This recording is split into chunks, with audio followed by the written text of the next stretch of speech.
এই প্রেক্ষাপটে এই বিজয় দিবসকে আপনি কিভাবে দেখছেন? ধন্যবাদ আমাকে আজকের আপনার এই অনুষ্ঠানে আমন্ত্রণ করার জন্য। আপনি উল্লেখ করেছেন গতকালকে আমরা বিজয় দিবস পালন করলাম, আর তার পরের দিন আমরা এই অনুষ্ঠানটি করছি। স্বাভাবিকভাবেই বিজয় দিবসের সেই আনন্দ, সেটা তো একজন মুক্তিযোদ্ধা হিসাবে আমার মনে আসে। কিন্তু বর্তমানে বাংলাদেশে যে পরিস্থিতি বিরাজ করছে, সেখান থেকে বিজয় দিবস এবারের পালনটা অনেকটা মিশ্র প্রতিক্রিয়া আমার মতো সবার মনেই।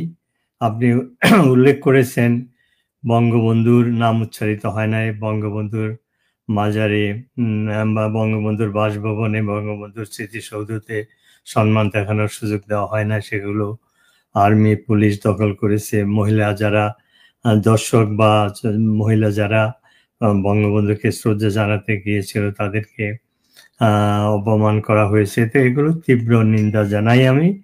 এখান থেকে একটা জিনিসই প্রমাণ হয় যে বাংলাদেশ বর্তমানে মুক্তিযুদ্ধ বিরোধী রাজাকারের দখলে, এবং এটা নেতৃত্ব দিচ্ছেন তথাকথিত শান্তির দূত ডক্টর ইউনূস। ডক্টর ইউনূসের এই কার্যক্রমের থেকে একটাই প্রমাণিত হয় যে তিনি একজন মুক্তিযুদ্ধ বিরোধী, এবং কিছু কিছু ক্ষেত্রে মনে হচ্ছে বাংলাদেশ বিরোধী। উনি বাংলাদেশের ধ্বংস চান, বিশেষ করে অর্থনৈতিক ক্ষেত্রে যে পরিস্থিতির সৃষ্টি হয়েছে, কোনো দেশপ্রেমিক বাংলাদেশে এই কাজ নেতৃত্ব দিতে পারে না।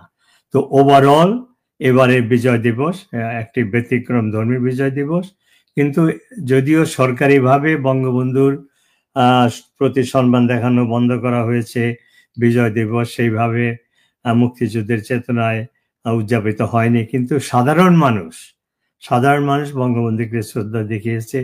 আমি ভিডিও ক্লিপে দেখেছি, সোশ্যাল মিডিয়াতে দেখেছি। মফস্বলে এবং ঢাকা শহরে হয়তো তেমনভাবে প্রচার করা সম্ভব হয় না, কিন্তু মফস্বল এবং ঢাকার বাইরে মানুষ স্বতঃস্ফূর্তভাবে বিজয় দিবস পালন করেছে, বঙ্গবন্ধুরকে শ্রদ্ধা জানিয়েছে। জয় বাংলা যে স্লোগান কে বন্ধ করার জন্য যে প্রচেষ্টা চালানো হচ্ছে, তার প্রতিবাদে নিউ ইয়র্কে গতকালকে এই ঠান্ডার ভিতরে 15 তারিখে ঠান্ডার ভিতরে জয় বাংলার সমর্থনে একটা প্রোগ্রাম হয়েছে। -ডিগ্রি টেম্পারেচার ছিল, সেখানে শত শত মানুষ জয় বাংলা স্লোগান দিয়ে সেই প্রতিবাদ জানিয়েছে। সো ওভারঅল সরকার মুক্তিযুদ্ধের চেতনার বিপরীতে গিয়ে তারা জয় বাংলা বা বিজয় দিবস উদযাপনে বাধা দেওয়া সত্ত্বেও, ষড়যন্ত্র করা সত্ত্বেও মানুষের স্বতঃস্ফূর্তভাবে এটা উদযাপন করেছে। কেউ মনে মনে, কেউ স্বল্প পরিসরে, কেউ হয়তো গোপনে, কিন্তু এই বিজয় দিবস বাঙালির মন থেকে কেউ মুছে ফেলতে পারবে না।